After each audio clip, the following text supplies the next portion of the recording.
Hello, dear students. Here is a presentation on the topics power and discourse that you have to learn as a part of your core paper titled Introducing Literature. We had some elementary discussion on these topics in the classroom, so the following slides will help you to understand more on these topics. Now, Maya Angelou's essay titled Graduation was read in the class. A small part of it was discussed in the class. In the essay, she talks about her experience during the graduation ceremony. A lot of black girls, including Maya Angelou, were standing in a queue to receive their certificate in a graduation ceremony. And they naturally expected that they would be given a good introduction as to their academic merit or their hard work or something. But unfortunately, while these girls were waiting to get onto the stage, they were given a very different kind of introduction.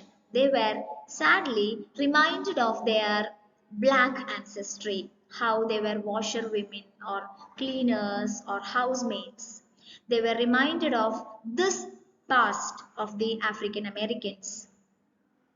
You know very well that Maya Angelou is a prominent African American poet. So, in this experience of graduation, Angelo talks about how her entire academic journey was belittled or nullified by the comment of a man named Don Levy. Don Levy was the announcer who spoke of the sad ancestry or the worker women's ancestry of these black girls. Now,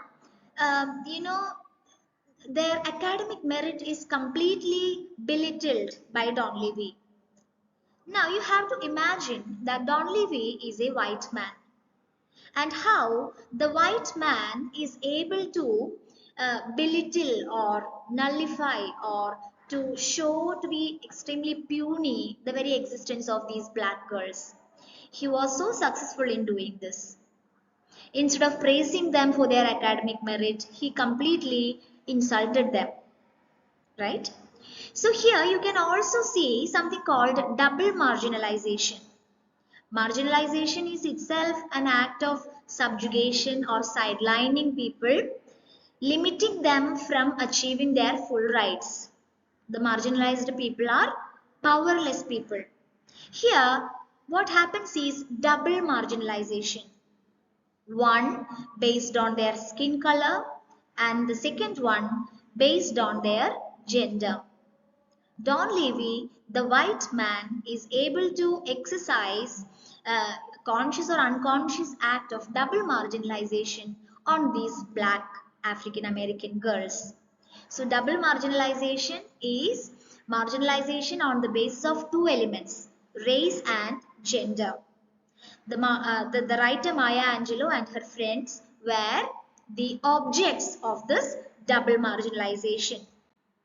Here is the definition of what is subject and object in marginalization. Subject is the empowered ones with authority or superiority.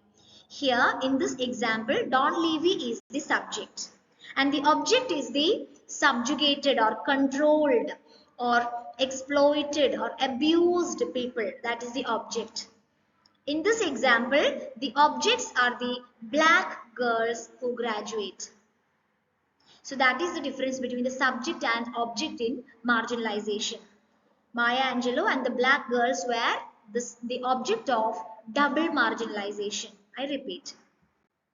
Now, let us talk about power. Power comes with a lot of privileges. Privileges such as the favor of language. Language sometimes, or more often than not, works in favor of the powerful people because the kind of words, the sentence constructions and all are in favor of the powerful people. If you have observed the very nature of language in Malayalam, you can see that uh, there are a lot of bad words to describe a woman, but those words do not have a a male equivalent. That is because language has always been in favor of patriarchy, not in favor of females.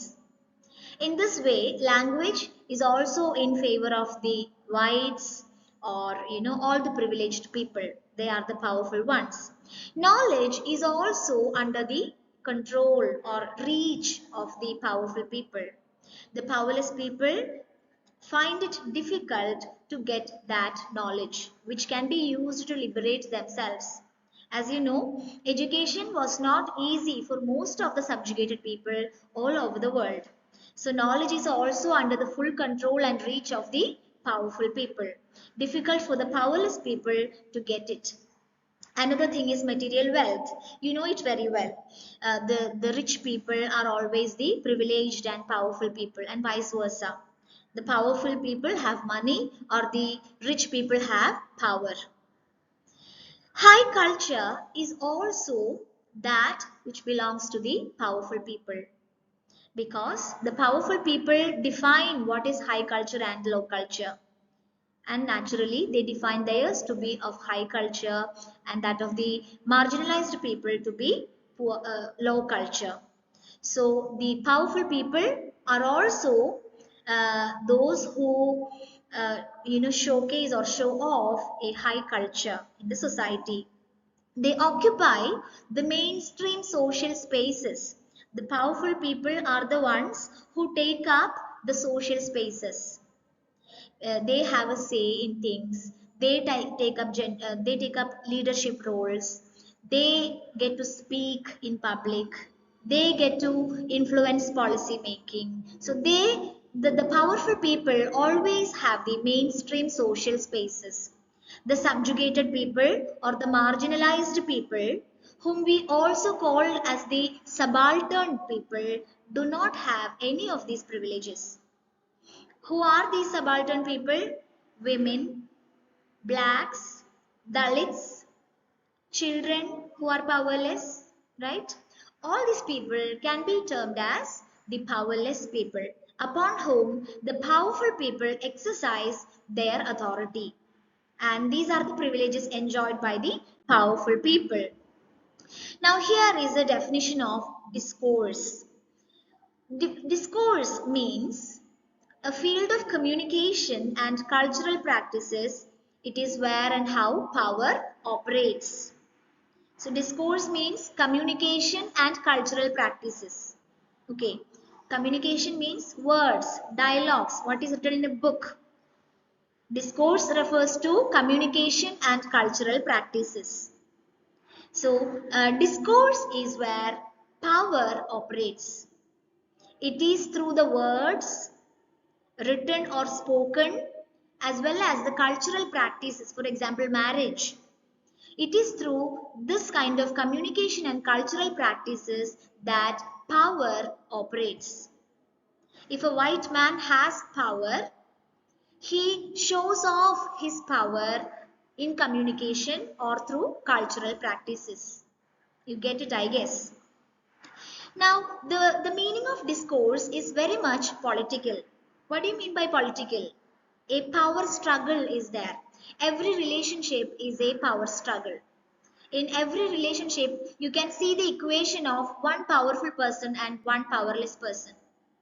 So, discourse is political. There is one powerful group and one powerless group. The powerful people exploit or utilize the powerless people. It has always been the nature of power in human history. So the power works through discourse. Power, knowledge and language are all interconnected.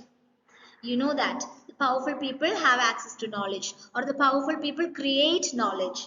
So when they create knowledge, they will make it according to their preferences. So even language is created by the powerful people. So when they make a new word or when they define something, they will always use the words in their favor, never in favor of the marginalized ones. So discourse describes the connection between language, knowledge and power. Okay, so that is the purpose of discourse. Hope you will write down some notes on this and uh, come to the class prepared for a flipped session on this, um, and get to understand this concept clearly. Okay, thank you so much for watching. We will have further discussions on the topic in the coming class.